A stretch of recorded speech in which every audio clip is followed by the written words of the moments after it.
Jeffrey Hirsch shows up on the ADOTAT Show with the kind of AI take that makes half the industry reach for a paper bag. While everyone else is busy selling agentic futures and hallucinated roadmaps, Hirsch is the guy yelling from the control room that AI doesn't matter if your workflow is still held together by duct tape and PTSD. I'm Pesach Latin, host of the ADOTAT Show, where we drag truth out of buzzwords and occasionally rescue clarity from the rubble of Adtech jargon. Today we got a familiar face back in the hot seat, Jeffrey Hirsch, man who's been through every stage of the Adtech evolution, that is. When Jeff was last here, we talked about how the industry is reinventing itself. Now he's back, perhaps older, wiser, and probably still toward transparency. Let's dig into what's really changed and what hasn't. Welcome back, Jeff. Last time we spoke, you were revising Quantum Path. Now you're back wearing a CEO badge, and the industry's acting like every spreadsheet suddenly became sentient. Honestly, what's really different about Quantum Path, and what's just smart branding with better fonts? Yeah, well, obviously in AdTech, we often hear about topics du jour, and sometimes they're real and sometimes they're not. I think in the agentic case, we're onto something super special here. And it's not just about what Quantum Path can do for agencies and traders and buyers, but it's about what agentic can do for the industry. We have a chance to reshape this in a much more transparent, I'll say ethical way, and I'm super excited about that and very excited to be back in the CEO chair. So Quantum Path positions itself as an AI native trading platform that automates multi-SP campaign setups. When you say AI native, what does that mean? Is that machine learning making calls or fewer interns clicking at script? To me, AI native means that the company was built from the ground up using native, as opposed to a legacy company bringing native in to change how they do business. So AI native really means, the native place where you were born, and the native place where we were born was using AI. One of the things I really like about Quantum Path, I've been in this industry, as you have, Pesach, for a very long time. And far too often, ad tech products are the thought process of engineers and people who are not necessarily doing the job that the product is designed to do. Quantum Path was built by traders for traders. And so it really is an inside-out approach to how to do business, how to create efficiencies, workflow efficiencies in trading. And it's super exciting to be able to be part of a company that's really involved from the inside out rather than just looking from the outside in. We are laser focused on workflow efficiency. There are a lot of companies that are going very wide on the AI front, how they can help agencies in general. Our philosophy is to go very deep on campaign setup, governance, and reporting. So it's all about workflow efficiency. Obviously, once we're inside of an agency and showing what we can do, we will expand the agents that we can bring to the table to help them do more and more over time. But focusing on that one thing, especially in ad tech, far too many companies that I've been at have tried to do everything for everybody, and it's just not a realistic way to go to market. So our plan is to go deeper than anyone else is going, which is where we're at now on campaign setup, governance, and reporting, and then expand our remit from there once we're inside the agencies providing measurable value. So what surprised you most stepping from advisor to CEO, the tech, the market, or the politics? I think that, well, first of all, I have to say that one of the things that I really enjoyed about this company were the original founders. I'm joining now as a founder. They were running the company the best way that they knew how, and they took a look at what they were doing and how they were progressing, and then what I was providing as an independent advisor, and realized that the company would be much better off to have me come on as CEO. And I have to tell you, that was very refreshing for me. A lot of the companies that I've been at, I would say that the CEO is maybe not as aware of their own shortcomings. And so to have that as a starting point was fantastic and has made a big difference. So our relationship, our candor, our ability to communicate to solve problems is super strong. So I was impressed by moving from being from the outside to the inside, and that enhanced our relationship by doing so. So you've seen AdTech reinvent itself at least 3 to 4 times. What is one constant you tattoo on every founder's arm to remind them what actually matters? Eric Troutman, the czar of the TCPA, isn't just the guy you call when your phone rings too much. He's the guy you must call. Need to navigate the legal minefield of robocalls, texts, and telemarketing nightmares?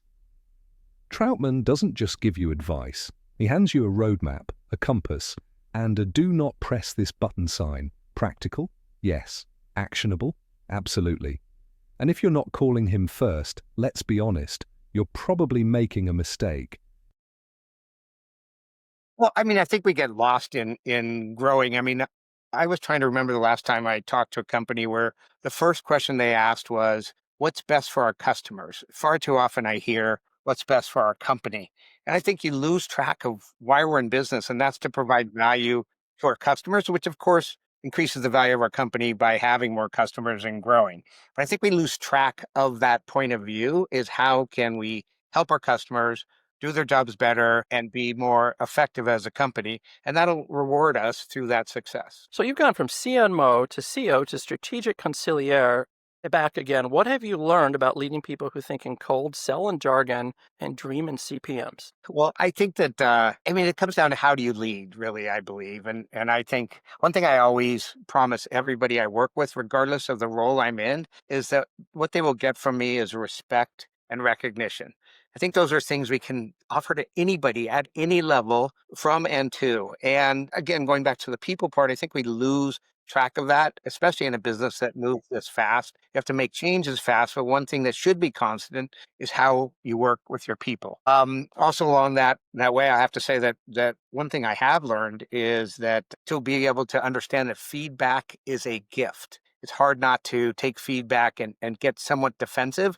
And if you think about it, without that feedback, you're just never going to get better. So recognizing that feedback is a gift and encouraging everybody in the organization at any level to provide that feedback. So you've led multiple ad tech companies through funding rounds, pivots, and acquisitions. Your leadership reputation is rooted in clarity, pragmatism, and empathy. These are rare traits in a space obsessed with metrics. My question for you is, what is harder, managing engineers or managing salespeople? Well, yeah, I have to answer that in context. So my background comes from sales, going back to my first advertising job, selling ads in college. And so I'm going to have to relate to this as a salesperson. So managing engineers and salespeople, I'm going to do better in the sales side because I understand the pain. I understand the personality. I understand what it takes to get there. With engineers, I understand the work that has to be done, but never having been in the weeds, I can't do as good a job of being empathetic to the things that they're going through. So for the reason that my background is mostly in sales, one of the things I found interesting is that engineers and creative people are very similar to manage, in the sense that they have a lot of pride, a lot of not invented here, and a lot of I know better, you don't really know, so please don't give me input. So there's an interesting correlation between managing engineers and managing creative people. So everyone loves a near-death business story. It builds character and better metaphors. I want to know a time that you had to pivot a company before the floor collapsed. Well, if last touch attribution worked, your waiter would get full credit for the meal. We make sure the chef gets credit too. Incremental. yes, I'll go back to audience science. So audience science, when I first joined, I was the CRO, and it was called Revenue Science, providing a DMP, data management platform, for publishers. And the company had we'd gone through Series E already by the time I got there.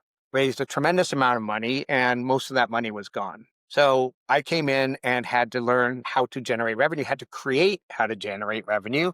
And what we did was we took the platform, the technology, which was exceptional for publishers, but left our success in their hands, and created the first behavioral targeting ad network, which quickly became one of the largest ad networks in the space. We then took that same technology and adapted it to the buy side, and were able to sell that to P&G to become probably the largest technology deal I can think of in the space, where we were the DSP and DMP globally for all of P&G. So I would say I did save it to a point. I have to say also, though, that the financial piece that got us into trouble in the first place continued to rear its head. It became very hard to raise money with the cap table looking like it did, and that was ultimately the demise of the company. What do you think the biggest myth about leadership in ad tech is that needs to die? I think I'm not sure if it's just ad tech. I found a lot of people that Or tech in general. Yeah, well, I mean, there's a lot of startups in tech, and a lot of startups in ad tech, right? And so that means there's going to be a lot of people who have built a company from the ground up. And when they're still the CEO down the road, I think you have to be able to look at your situation and see if you're still the right person for the job. And I think that there's a lot of ego involved there. I mean, I look at the Google guys who stepped away and brought in a professional manager for several years until the company was large enough or was process driven enough that and they could learn enough that they could come back in.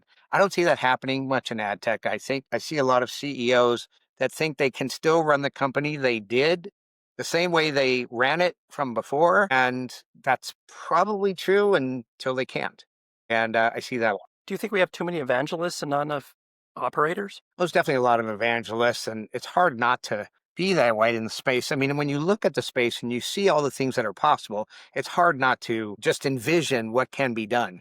The problem is that what can be done involves so many different companies, different technologies, a real lack of standards across the board that it's very hard to put it all together in the way that you might envision. So the hard question, if your AI could replace you, would you let it? Sure, although I'd have to find something else to do. I need to have work in my life, work is my hobby. But I think that if someone could do a more efficient job of what I do, I'd like it to take over parenting my 15-year-old stepson. If AI could do a better job than I do, and I can go on to move on to something else and find ways to provide value elsewhere, I think that would be wonderful. So Quantum Path calls itself built for AI to use AI. That's a great tagline. Now there's this thing called ADCP or ADCP, where AI agents can talk to each other. Are we headed toward Adtech's version of Skynet, or is this the long overdue automation that traders had begged for? Well, I think AdCP is a fantastic first step in creating standards. Now, those standards are around agents talking to each other to do buying and selling. That's one part of Agentic. I mean, right now, we're seeing a lot of companies, as we are, moving to MCP to create better mechanisms for communicating between platforms.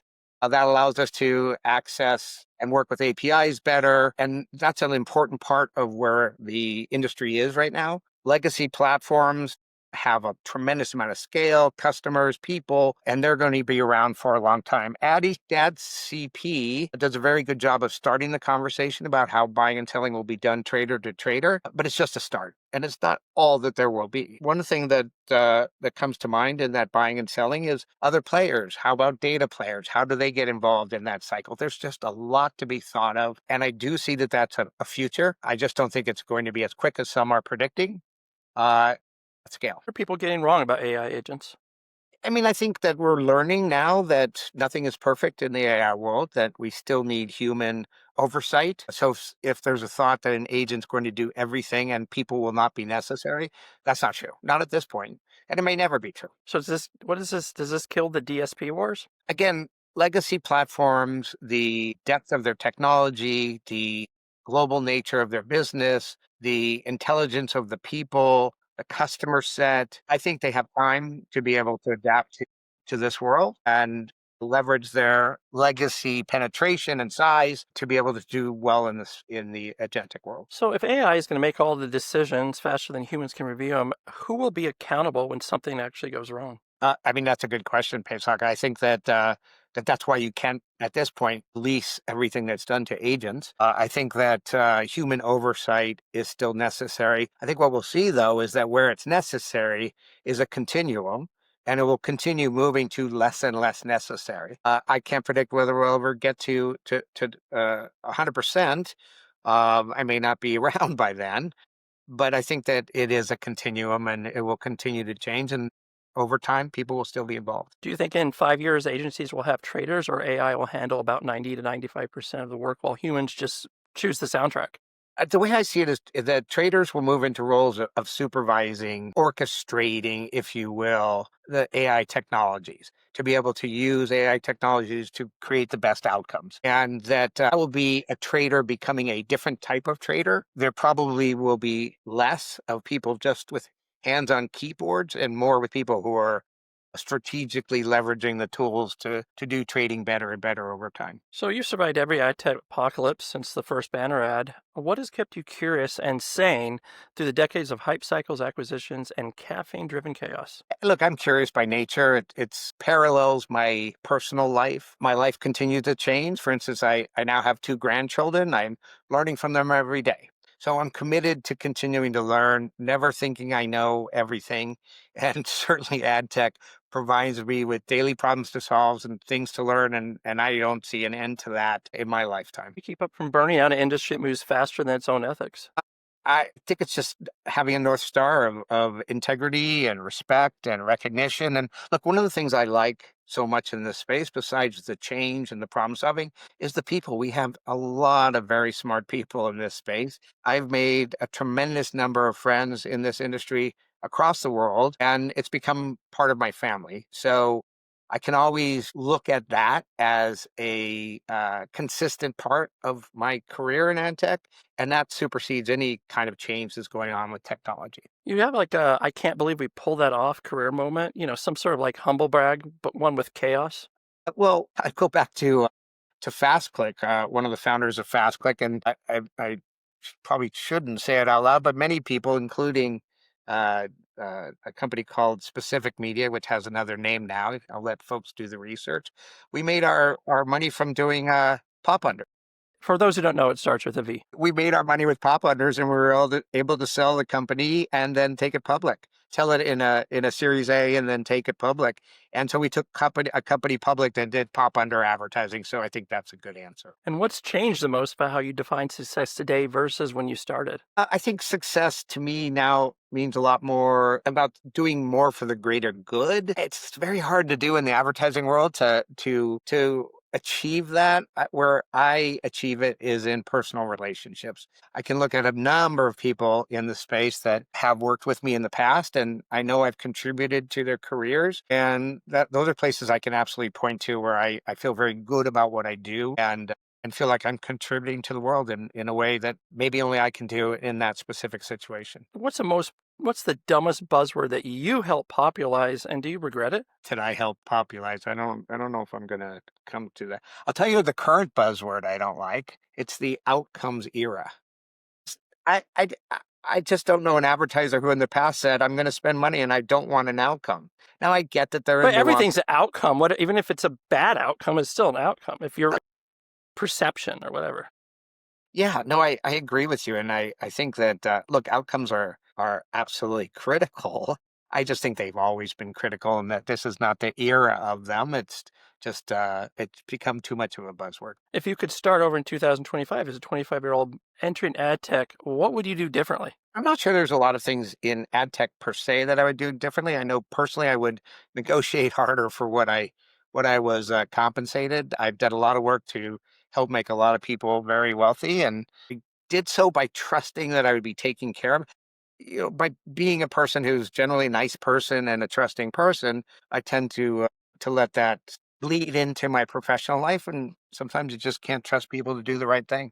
If your leadership style was a cocktail, what would be in it? And here's the choices: espresso martini, all energy, no sleep; old-fashioned, timeless with a twist of chaos; tequila shot, gets things done fast but risky. I'm going to combine a couple things here. So those that know me that will know that my favorite drink is a spicy mezcal margarita. So it's got that tequila-like shot, but it's also spicy and slightly different than other margaritas, and gets the What makes it spicy? Usually jalapeno. If Quantum Path had a theme song, what would it be? That's a good cast. I'm going to just cheat and go with Stairway to Heaven. AI, okay, maybe a little too much there. I got to try. Quoting Wayne's World, no stairway to heaven. It's just hard work. I know it. Which ad tech phrase deserves to be retired forever? Besides synergy. How about let's double click on that? That's a phrase? The double click part, yeah. It was used when I first moved to New York, and I continue to hear it, and it's time. It's time. What's one prediction about the industry you'll actually stand by in 2026? Things are going to change. Here's what you said that last time. Last time you said ad tech was going to be reinvented.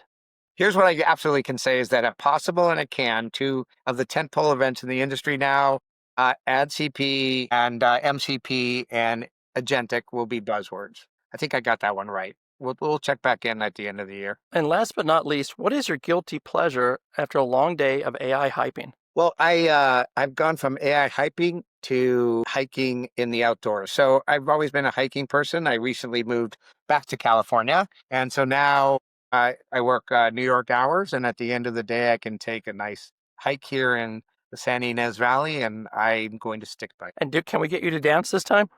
Probably it's my shoulder. And that's our curtain drop.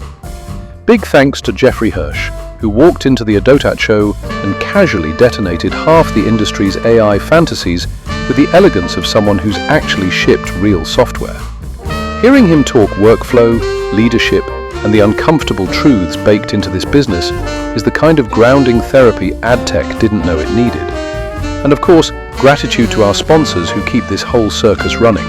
Incremental, the measurement adults in a room full of self-inflicted chaos, and Troutman Amin LLP, the legal calm in a storm of bad decisions. They make it possible for us to drag the industry into daylight, one episode at a time.